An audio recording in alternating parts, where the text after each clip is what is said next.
बोलते हैं भगवान जिसके पुण्यों का परिपाक हुआ है और जिनके पाप नाश हुए हैं वे मेरा सत्संग सुन सकते, पापी लोग मेरे सत्संग में नहीं आ सकते। पापवंत कर सहज स्वभाव, राम कथा तेव भाव न का। भगवान कृष्ण कहते हैं मनुष्याणाम सहस्त्रेषु कश्चित एतदित सिद्धयेत्। हजारों हजारों मनुष्यों में कोई सिद्धि के रास्ते चलता है। बहुनाम जन्म नाम अंते, बहुत जन्मों के बाद ऐसा अवसर मिलता है। ये शाम त्वंत गतम पापम, जिसके पापों का अंत हुआ है। जना नाम पुण्य कर्मणाम, जिसके पुण्य जोर करते। ते द्वंद्व मोह विनिर्मुक्ता भजन्ते माम दृढ़ व्रता, जिनके पापों का अंत हुआ है, पुण्य जोर मारते हैं, वे दृढ़ता से मेरा भजन और मेरा सत्संग सुनते हैं। जिनके कानों में भगवान की कथा नहीं पड़ी वो मनुष्य कहलाने के लायक नहीं। जिन हरि कथा सुनी नहीं काना, श्रवण रंध्र एहि भवन समान। उनके कान है सांप के बिल जैसे, निंदा सुनेंगे, ईर्ष्या सुनेंगे, राग द्वेष के आग में तपेंगे। जिन हरि कथा सुनी नहीं काना, श्रवण रंध्र एहि भवन समाना। जे नहीं करे ही राम गुण गाना, रामायण में आता है। जो अपने कानों से भगवत कथा नहीं सुनते वे अभागे हैं, उनके कान है सांप के बिल जैसे। जो अपनी जीवा से भगवान का नाम गुणगान नहीं करते उनकी जीवा है सांप के, ये अपने मेढक की जीवा जैसी।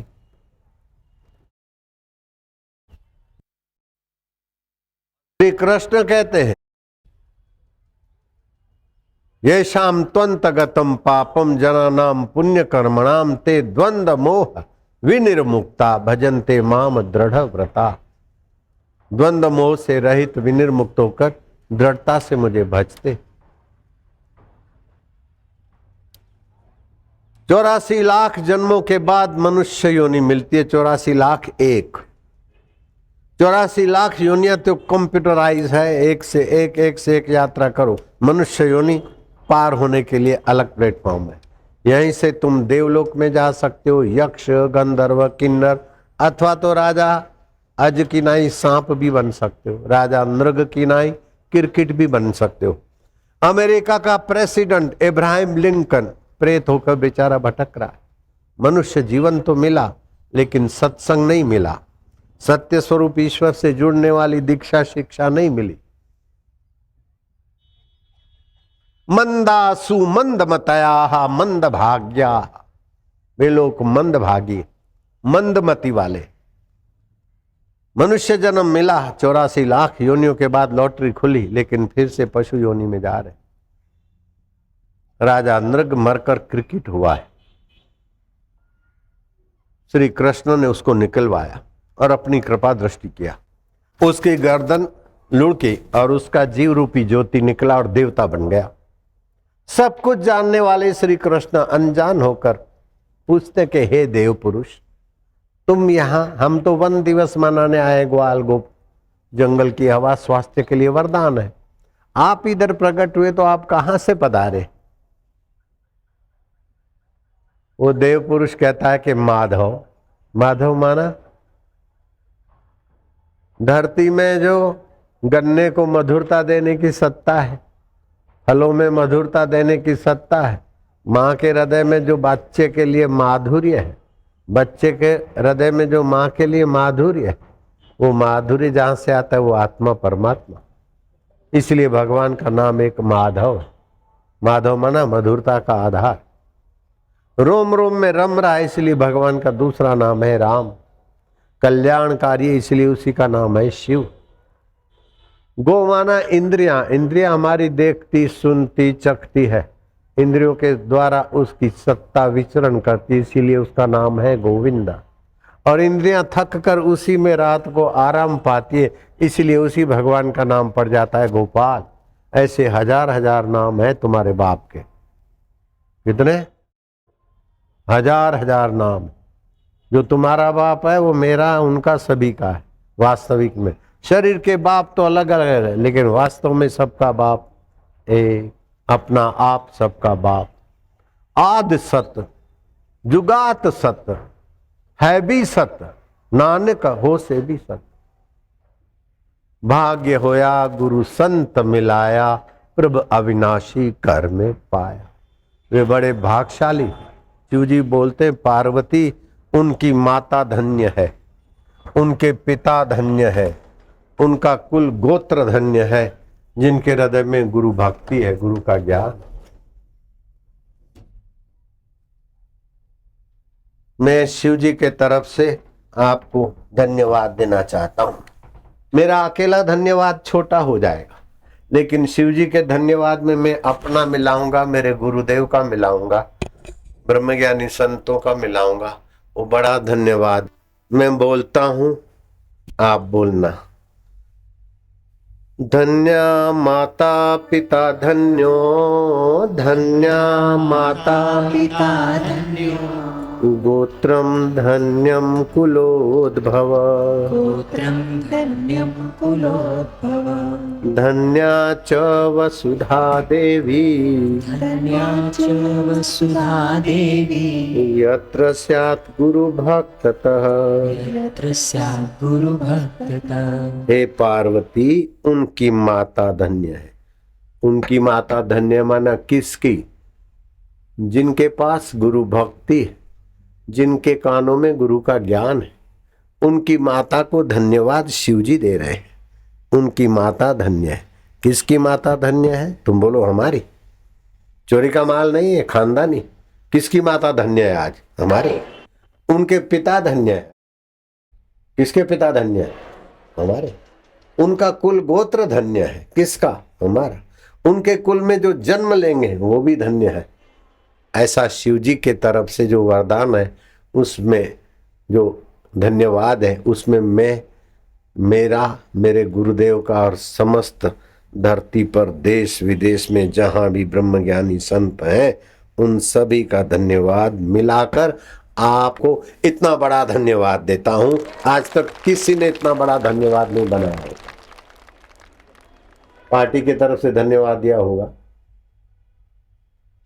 संस्था के तरफ से दिया होगा, समस्त ब्रह्मज्ञानी संत और भगवान शिव संतों के संत और मेरे लीलाशाह प्रभु जो नीम के पेड़ को बोलते चल जहां असली जगह है, जहां असली हक लगता है वहां जाके खड़ा रहे, तो नीम का पेड़ चल पड़ता है। तो मुसलमान कहते हैं आप लीला राम नहीं लीलाशाह जी हो, हमारे भी पीर हो। ऐसे तो मेरे गुरु जी जिनकी आज्ञा नीम का पेड़ भी मानता है। यूपी में आगरा है, आगरा, मैं सच बोलता हूं, यूपी में आगरा है, आगरा में शाहगंज है, शाहगंज में छमछम गली, छमछम गली के इलाके में श्री कृष्ण गौशाला है। उस गौशाला बापूजी ने बनवाई। तो उस गौशाला में मेरे गुरुदेव पधारे थे, सत्संग सुनते थे लोग। एक गरीब आदमी आया कि बाबा आंखों में तकलीफ है, ऐसा है वैसा, उसने अपना दुखड़ा रोया। ऑपरेशन कराएंगे तो भी फायदा हो न हो, डॉक्टर बोलते कोई पक्का नहीं, आप कृपा करो। बाबा ने कहा कृपा क्या है? वो आंकड़े का पत्ता है ना, हनुमान को फूल चढ़ाते हैं, वो आंकड़ा समझते?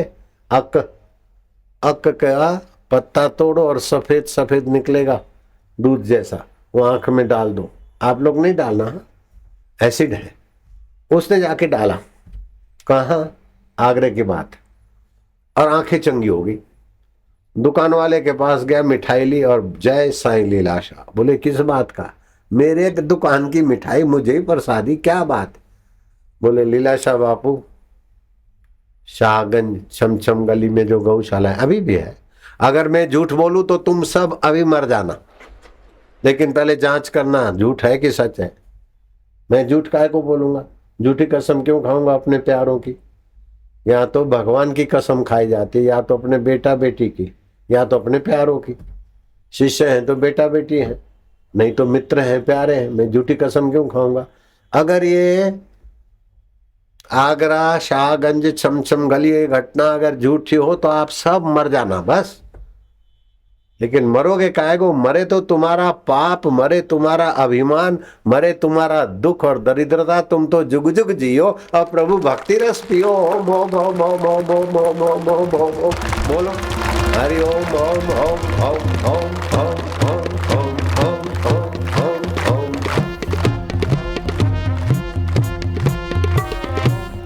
विज्ञानी बोलते हैं ओमकार का जप करने से पेट की बीमारियां भागती, जिगर की बीमारियां भागती, दिमाग की कमजोरी दूर होती है ओमकार का जप करने से। लेकिन ओमकार केवल जिगर को रोग मिटावे, दिमाग की कमजोरी मिटावे, पेट की खराबी मिटावे, इतना ही ओमकार का नहीं है प्रभाव। ओमकार थेरापी के उसके सेंटर चल रहे हैं अमेरिका। ओम ओम ओम हरि ओम ओम ओम ओम ओम ओम प्रभु ओम ओम ओम। इससे दूसरे बहुत फायदे होते हैं, केवल जिगर, हृदय, पेट, मस्तक नहीं, 7 जन्मों के पाप ताप मिट जाते और 19 प्रकार की आध्यात्मिक ऊर्जा जागृत होती है। वैज्ञानिकों को क्या पता विचारों का। ओम ओम ओम ओम ओम ओम प्रभु ओम ओम ओम ओम ओम ओम राम ओम ओम ओम ओम ओम ओम श्यामा ओम ओम ओम ओम शिव ओम ओम ओम ओम ओम ओम प्रभु ओम ओम ओम। रग रग पावन होगी, भाग्य की रेखाएं बदलेगी। ओम ओम ओम हरि ओम ओम ओम। 10-15 मिनट रोज घर में करे, घर का वातावरण स्वर्गीय हो जाएगा।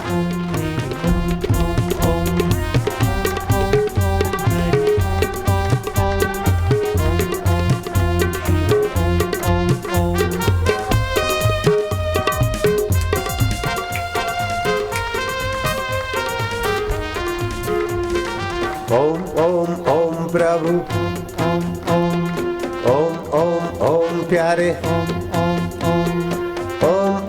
ओम रामा ओम ओम ओम श्यामा ओम ओम ओम शिवा ओम ओम ओम प्रभु ओम ओम ओम प्यारे ओम ओम ओम ओम ओम ओम मेरे ओम ओम ओम। प्रभु तेरी जय हो।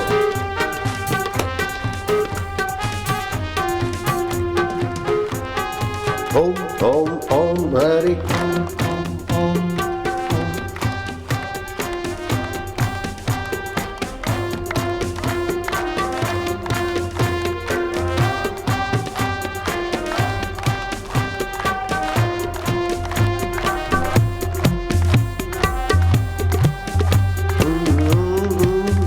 अब कंठ में जपो, स्मृति शक्ति बढ़ेगी, प्रभाव बढ़ेगा, मन की मधुरता बढ़ेगी।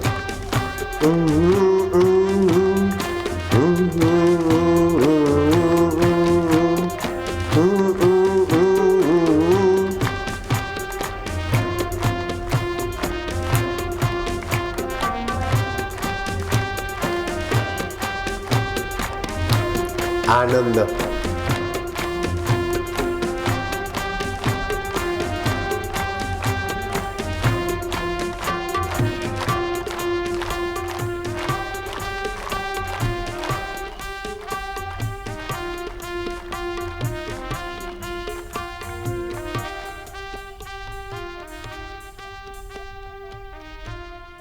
शांत, भीतर ही भीतर मैं भगवान का हूँ, भगवान मेरे हैं।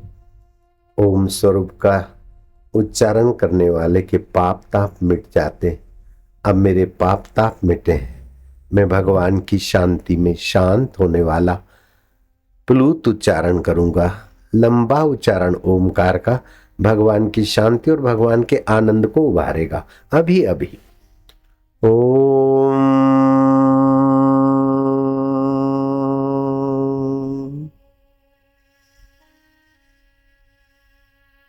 हरि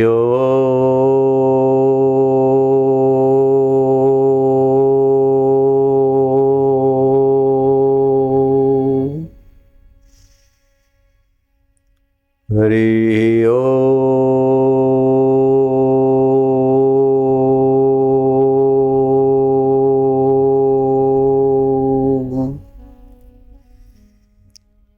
हरि ओम।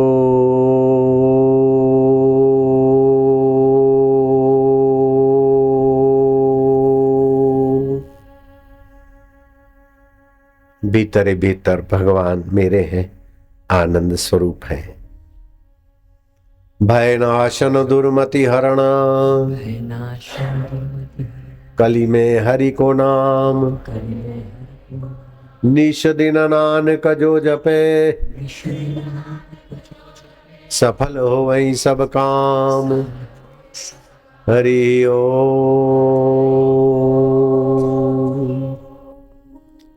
हरि ओम।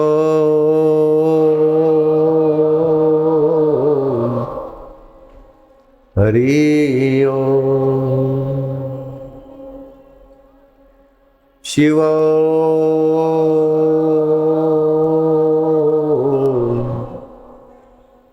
हरि ओम।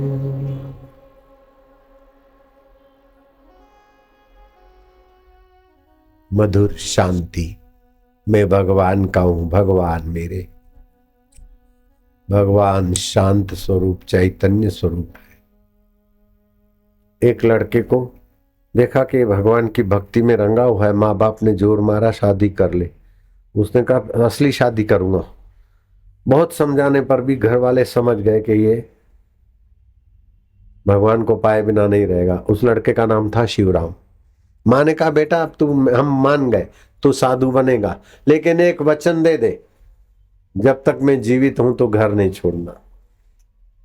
और दूसरा वचन दे कि साधु के दर्शन, सत्संग और साधु के साथ बैठकर मंत्र दीक्षा लेने से क्या फायदे होते, तू साधु बनकर उसकी खोज करना। 2 वचन दे दे। मैं ब्राह्मणी तेरी माँ हूं, शिवराम मेरी बात मान ले। बेटे ने कहा माँ मैंने वचन दिए, जब तक तुम जीवित हो मैं घर नहीं छोड़ूंगा, और मैं घर छोड़ूंगा साधु बनूंगा तो ये खोज करूंगा कि संत के दर्शन से, संत महात्मा की दीक्षा से, संत के चरणों में बैठकर सत्संग सुनने से, उनकी थोड़ी सी सेवा करने से क्या फायदे होते, मैं बराबर जांच करूंगा। दिन बीते, सप्ताह बीते और वर्षों की कतारें बीत गई। मां भगवान की प्यारी हो गई। बेटा साधु हो गया, काशी पहुंचा, संतों को हाथ जोड़कर प्रार्थना करता था कि सत्संग सुनने से क्या पुण्य होता है। बोले एक घड़ी आधी में पुण्याद, तुलसी संगत साधकी हरे कोटि अपराध। करोड़ों जन्मों के करोड़ों करोड़ों पाप वासनाएं मिटती और भगवान की प्रीति जगती। भगवान के दर्शन से जो लाभ होता है वो तो लाभ है ही है, 30 प्रकार के दिव्य लाभ होते, लेकिन भगवान को पाए हुए महापुरुष के दर्शन और सत्संग से 36 लाभ होते। भगवान में 30 दिव्य गुण है, लेकिन भगवान का साक्षात्कार जिनको ब्रह्म ज्ञानियों को हुआ उनमें 6 गुण और भी आ जाते। भगवान जन्म देते हैं तो कर्म बंधन के साथ नरक में भी जाना पड़ता, लेकिन गुरु के सानिध्य में आने से नरक बंधन कट जाता है। भगवान की तो उपासना करो, तपस्या करो, मेहनत करो, तब आए, गुरु सहज में ही मिल जावे। और भगवान तो आए अंतर्धान हो जाए, और गुरु तो फिर से आए उसी रूप में दिखे। भगवान तो है आम का वृक्ष, लेकिन भगवान को पाए हुए संत हैं आम का पेड़, फल।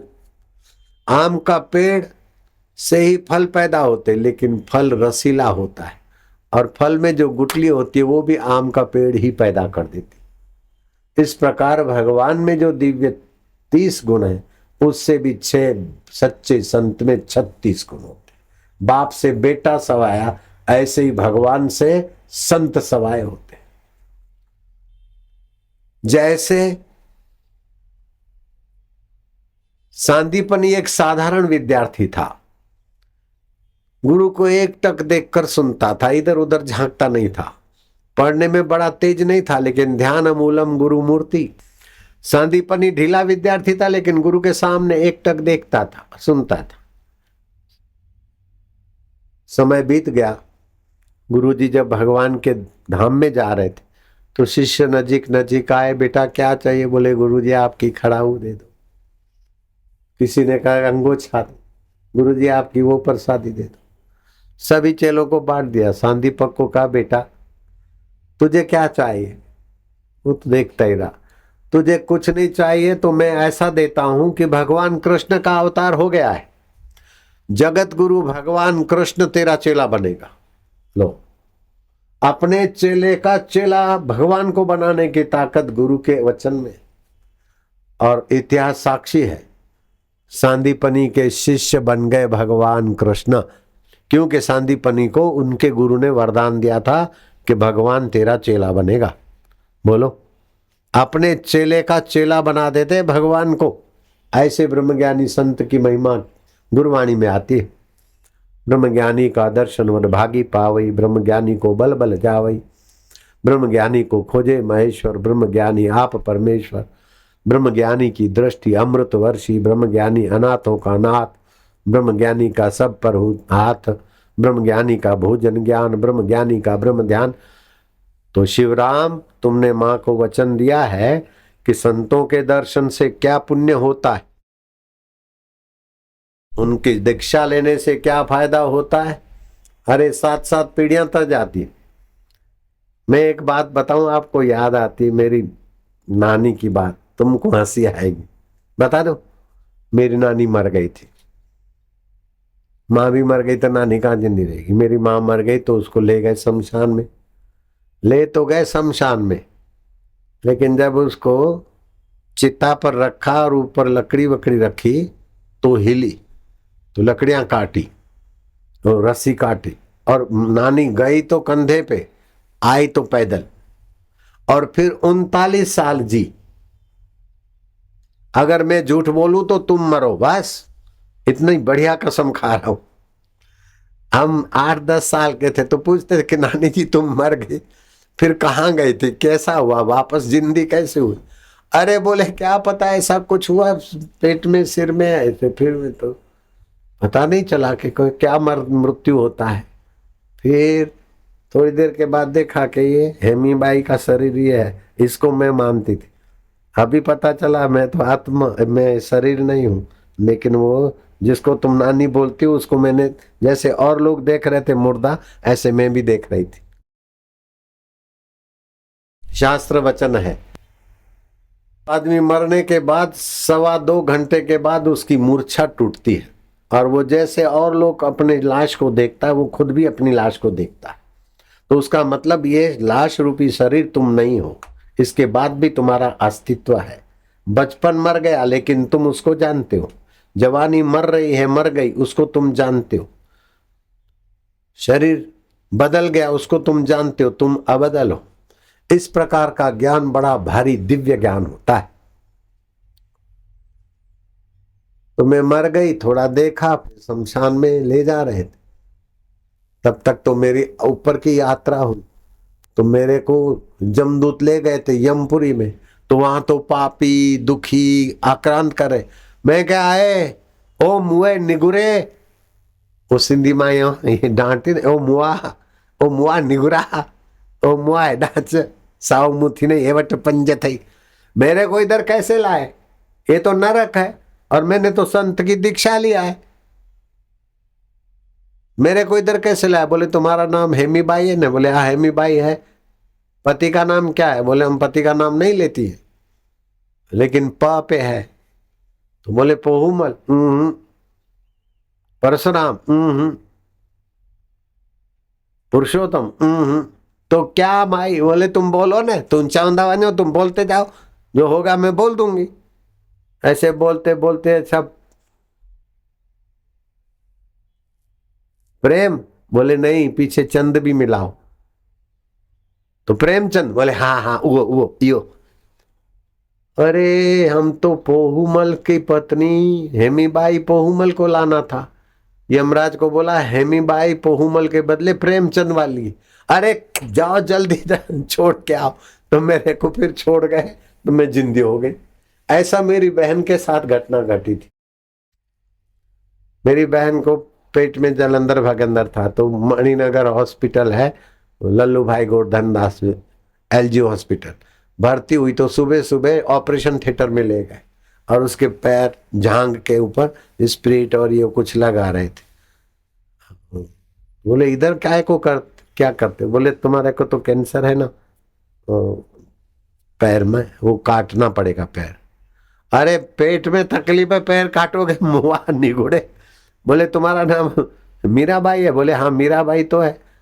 और पति का नाम लखीराम? बोले नहीं लालचंद। अरे भाई सॉरी, अरे सारे क्या पैर काट देते तो सॉरी तुम्हारी ऐसी तैसी होती। मेरी बहन ऐसे बच के आई टांग कटवाने से, और मेरी नानी ऐसे बचाई दीक्षा से, और मैं तो ऐसा बचा हूं कि तुमको बताऊंगा तो तुम दंग रह जाओगे। अब मैं ले चलता हूं तुमको वहां, जिस युवक की मां मर गई थी और वो साधु बन गए, उनका नाम था शिवराम। काशी में संतों से पूछे भाई सत्संग की महिमा क्या है, दीक्षा लेने से क्या फायदे होते हैं? तो संत बोले भाई संत की महिमा वेद न जाने, पूरा वर्णन तो हम नहीं कर सकते। अगर पूरी महिमा जानना हो तो तुम ये काशी के संतों से तो जान लिया, लेकिन पूरा हम वर्णन नहीं कर सकते। बंगाल में चले जाओ, वर्धमान डिस्ट्रिक्ट का कटवा तहसील है, उदारपुर शहर है, उसके शमशान में रघुनाथ भट्टाचार्य हैं, वो स्मृति ग्रंथ लिख रहे हैं, उनके मंत्र सिद्धि है, देवी को प्रकट कर देंगे। वो पहुंचे बंगाल। भट्टाचार्य ने कहा तुमने मां को वचन दिया है कि सत्संग से क्या फायदा होता है, उसकी पूरी जानकारी पाने के लिए मां के वचन निभाने की तुम्हारी जो शिवराम तत्परता है, मैं बड़ा खुश हूं। संत की महिमा का वर्णन मनुष्य तो क्या पूरा करेगा। मैं तुमको मार्कंडेय चंडी का मंत्र देता हूं, 7 दिन के अंदर देवी तुम्हारे आगे प्रकट हो जाएगी, वही देवी तुम्हारा शंका समाधान करेगी। लेकिन एक बात है, तुम काशी से बंगाल आए हो, लेकिन बंगाल से तुम्हें जाना पड़ेगा नर्मदा किनारे, और अमरकंटक से लेकर भरूच तक, जहां भी तुम्हें नर्मदा किनारा जचता है वहां बैठकर तुम जप करना। तो वो नर्मदा तट पर शिवराम गए। कहां गए? और देवी का अनुष्ठान किया, मार्कंडेय चंडी का। मार्कंडेय चंडी का अनुष्ठान किया तो 5वें दिन देवी प्रकट हुई। शिवराम तुमने अपनी मां को वायदा किया है, संत के दर्शन सत्संग की महिमा। देखो साधु लोग तो संत महिमा पूरी नहीं बता सकते, मैं देवी हूं मार्कंडेय चंडी, मैं भी पूरी नहीं बता सकती हूं, लेकिन तुम्हारा मनोरथ पूरा करने की मेरी इच्छा है। ये लो 3 गोलियां। ये नर्मदा तट जिस राजा के शासन से शासित है, उस राजा के भाग्य में संतान नहीं है, सारे उपाय उसके व्यर्थ गए और राजा की श्रद्धा भी टूट गई। तुम ये 3 गोली ले जाना, और राजा को 1 गोली से उसका भाग्य की रेखाएं बदलेगी उसकी पत्नी की, दूसरी गोली से बेटा होगा, तीसरी गोली से वो बेटा जन्मते ही तुम्हारे साथ बातचीत करेगा, दूध पिए न पिए जन्म ले और तुम उससे बात करोगे, और जैसे बड़े इंसान बोलते हैं बुजुर्ग लोग, ऐसी तुम्हारे से बात करेगा। ताजुब हुआ महाराज को, शिवराम महाराज को। शिवराम तुम्हारा मंगल हो। देवी अंतर्धान हो गई। शिवराम महाराज इरादे के पक्के थे। देवी 5वें दिन आई, लेकिन अनुष्ठान 7 दिन का है। 2 दिन अनुष्ठान पूरा किया, पेड़ के नीचे रहना, कंदमूल फल खाया न खाया, शरीर थका थकाया, 7 दिन भूखा मरी। 7 दिन पूरा हुआ। वो शिवराम महाराज किसी राजू जैसे बनिए के पास पहुंचे कि भाई भूखा प्यासा हूं, कुछ है क्या राजू? अरे बोले महाराज बड़ा भाग्य है, संतों की सेवा अभागा थोड़े करता है, भोजन पास में ही घर है, बनाया भोजन कराया। महाराज थके थे, बाहर पेड़ के नीचे जाकर रहे, ब्रह्मचारी थे, किसी के घर नहीं हो। पेड़ के नीचे लेटे तो इतने में एक कठियार आया, लकड़ियां काट के गांव में बेचता, 2 आना 4 आना मिलता, उसी से आटा लाता, फिर दूसरे दिन लकड़ी बेचे और आटा लाए। उसने लकड़ी का बंडल, घास का, मेरी गलती हो गई, घसियारा था, घास का बंडल फेंका। मैं तो मर गया हूं, देखो जवानी में बुढ़ा हो रहा हूं, बाबा मेरा तो बुरा हाल है। बाबा ने कहा तू तो एक दिन का थका, मैं तो 7 दिन का थका हूं। उसने रोटी खाई, छोटा सा डब्बा था टीन का, उसमें पानी था, गर्म, वो पी लिया। सूर्यास्त हो गया है, संध्या हो रही, बाबा लेटे। बोले बेटा जरा पैर दबा देना तुम्हें। अरे बोले बाबा संत की सेवा भाग्यशाली को मिलती। बाबा लेट गए और वो घसियारा ने क्या करा,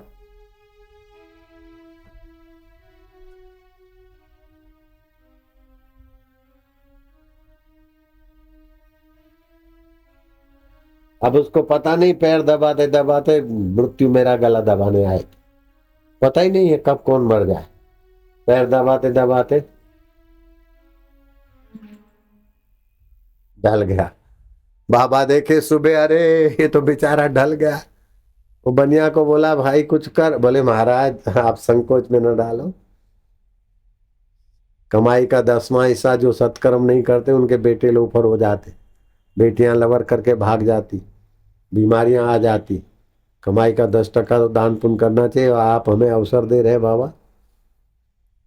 उसकी चिता बिता लगाई, ये जो कुछ हुआ। आप ध्यान देना, मृतक व्यक्ति कैसा भी हो, मरते समय अगर तुलसी के पत्ते उसके मुंह में डाल दिए और नाभि में गाय का घी रख दिया जाए तो अच्छा है, नहीं तो कम से कम तुलसी की सूखी लकड़ियां से उसकी चिता को अग्नि दे दी जाए, अथवा मुंह में और पेट में और शरीर में तुलसी की लकड़ी रख दी जाए, सदगति है। ये नई बात सुनी तुमने आज तक? नई बात सुनी कि नहीं सुनी? गले में अगर तुलसी की माला है और वो शमशान में जाते समय भी गले में रहे, उसकी दुर्गति हो ही नहीं सकती। जय हो बोलो ना, वाह प्रभु वाह। जीवन भर तुमने कितना कमाया वो मौत के समय साथ में नहीं आएगा, लेकिन सत्संग की जो कमाई है मौत का बाप भी नहीं छीन सकता है। उस बेचारे को नर्मदा किनारे जला दिया। शास्त्र विधान है कि मृतक व्यक्ति की हड्डियां या तो नर्मदा जी में या तो गंगा जी में डालनी चाहिए, तो उसकी सदगति होती। मैं अमेरिका, स्विट्जरलैंड, इधर उधर कई देशों में गया, पाकिस्तान में भी अभी जाके आया, तो पाकिस्तानी लोगों ने पूछा कि बाबा हमारे बाप दादे जो मर जाते हैं या नानी नाने या बेटे बेटियां, तो उनकी अस्थियां डालने के लिए हमको हरिद्वार के लिए वीजा नहीं मिलती यहाँ। तो मैं क्या, अच्छा तो क्या उपाय? उपाय करते करते मेरे को शास्त्रों में से यहाँ आने के बाद उपाय मिल गया कि जो गंगा अथवा नर्मदा में अपने स्वर्गीयों की हड्डियां नहीं डाल सकते, उनको चाहिए कि उनकी हड्डियां थाल में डाल दे और आंवले का रस निकाल के उनकी हड्डियां भिगा दे। फिर वो किसी भी नदी में डालेंगे तो उनकी सदगति होगी, क्योंकि आंवले का वृक्ष भगवान नारायण ने सर्वप्रथम उत्पन्न किया और नारायण के स्पर्श से पैदा हुआ। जो आंवले के वृक्ष के नीचे बैठता है उसको या दर्शन करता है तो 1 गौ दान करने का फल मिलता है, स्पर्श करता है तो 2 गाय दान करने का फल। ये आंवले के वृक्ष के नीचे बैठकर भोजन करता है तो उसे बहुत पुण्य और संतोष मिलता है। आंवला बहुत श्रेष्ठ है। खैर, लेकिन रविवार को आंवला नहीं खाना चाहिए। उस गरीब की हड्डियां नर्मदा जी में डाल दी। वो महाराज पहुंचे राजा के पास। राजा के पास सीधा पहुंचना तो मुश्किल था, मंत्रियों को समझाया, मंत्रियों ने राजा से मुलाकात कराई। राजा ने कहा बाबा अब मेरा तो मन उब गया, ज्योतिषियों ने बोला ऐसा है वैसा है, सब किया। बाबा ने कहा देखो मेरी अपनी सुनो बात। मेरी माँ मेरे से वचन लिया था और मैं मर जाऊं तो बाद में घर छोड़ना, और घर छोड़ने के बाद तुम खोज करना कि सच्चे संत के दर्शन सत्संग दीक्षा से क्या फायदा होता है। खोज ऐसी करना बेटे, पूरी खोज करना।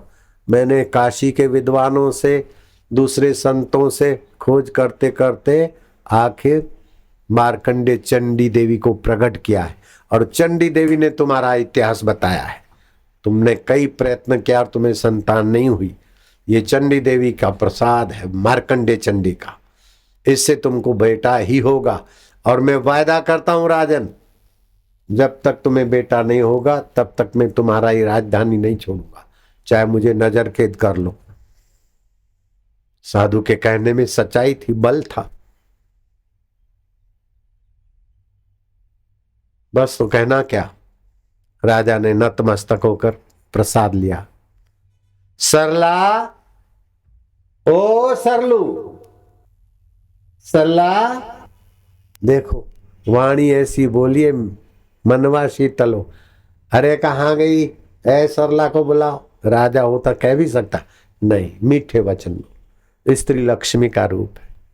वाणी, कोयल काको कौआ काका धन हरे, कोयल काको दे, मीठे वचन बोल के जग अपनो करी ले। पति के लिए भी प्रेम पूर्वक नम्रता वाले वचन, पत्नी के लिए भी, बेटे के लिए आदर वचन। तू तड़ाके की हरियाणी भाषा नहीं, मीठी भाषा। सरलू, ए सरला, आप लोग कोई सरला हो तो बैठे रहना। ओ सरलू, सरले, देखो क्या हो, महारानी नहीं आ रही।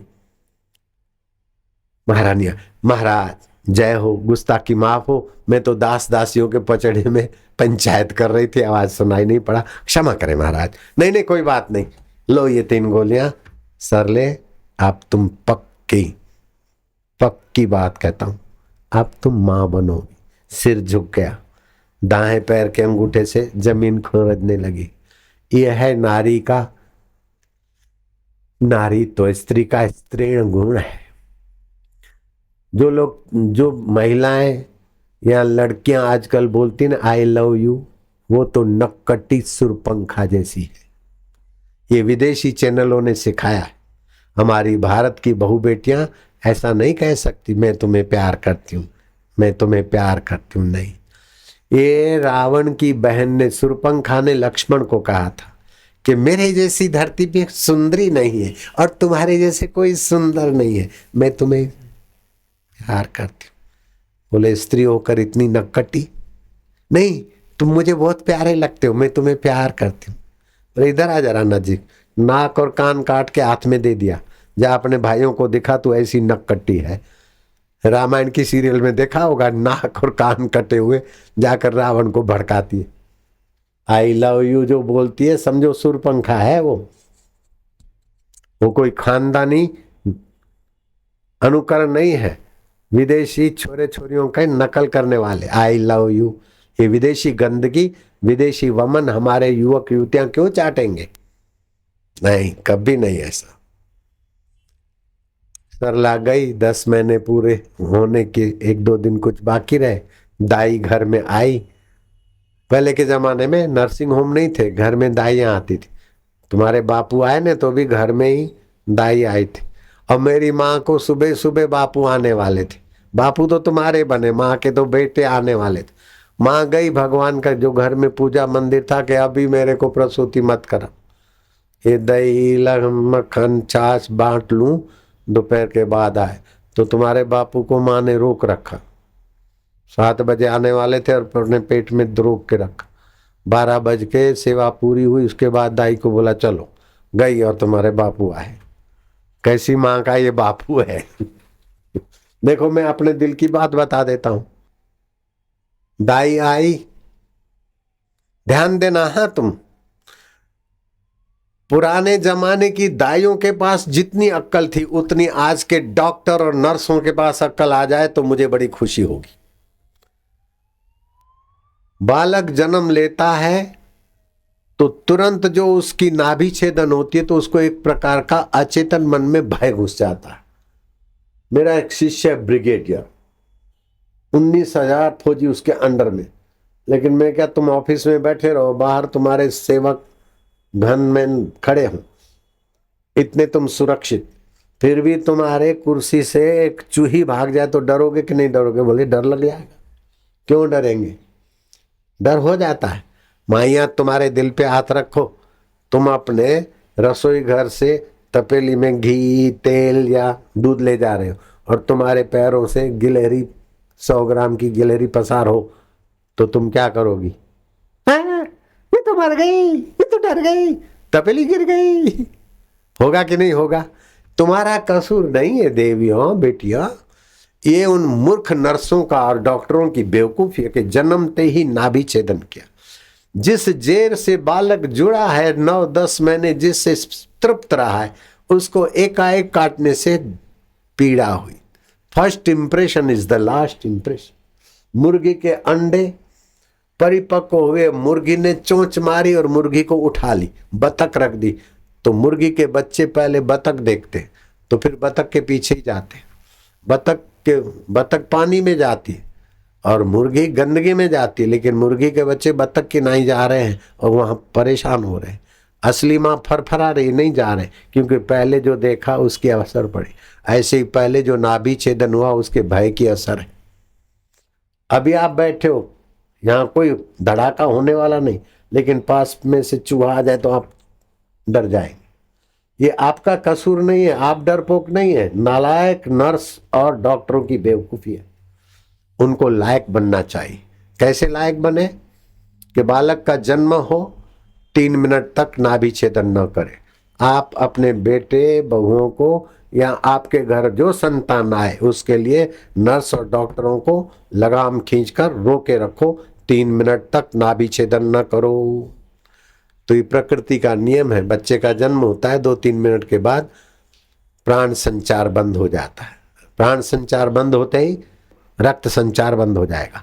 जैसे मेरे नाखूनों में रक्त संचार नहीं है ऊपर के, तो मैं काटूंगा मुझे पीड़ा नहीं होगी, बाल काटूंगा तो मुझे पीड़ा नहीं होगी। ऐसे नाभि छेदन हो, बच्चे को पीड़ा न हो। ये आप आने वाले बच्चों के लिए कर सकते, करवा सकते कि नहीं करवा सकते? करवा सकते तो हाथ ऊपर करो, करवाएंगे तो हाथ हिलाओ। ठीक है, कितना बड़ा फायदा हुआ। कथा तो शिवराम की है, लेकिन आपके शिवरामों की भलाई। चुप बैठे हो, शर्म नहीं आती? बोलो वाह प्रभु वाह, हरे हरे, वाहिगुरु वाहिगुरु।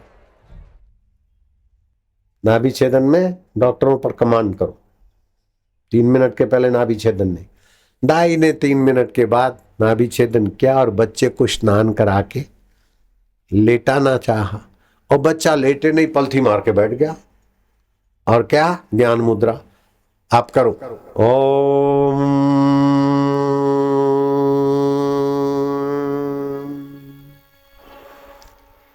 हरि ओम,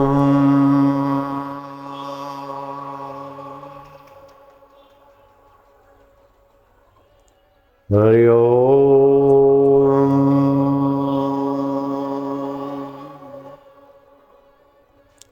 दाई तो दंग रह गई कि ये क्या है। दास दासियां सब बावरे हो गए। अरे तू देख, अरे निगुड़ी मैं तो देखो तेरे बाप को, तू देखना वो कैसा है। यूं देखे कोई, यूं देखे, देखते ही रह गए। दाई से रहा नहीं गया। ओ सरला महारानी, देख तेरा जाया कैसा है, ऐसा तो मैंने जिंदगी भर किसी को नहीं देखा। सरला देख तो। सरला तो बेचारी अभी लाल कपड़े थे,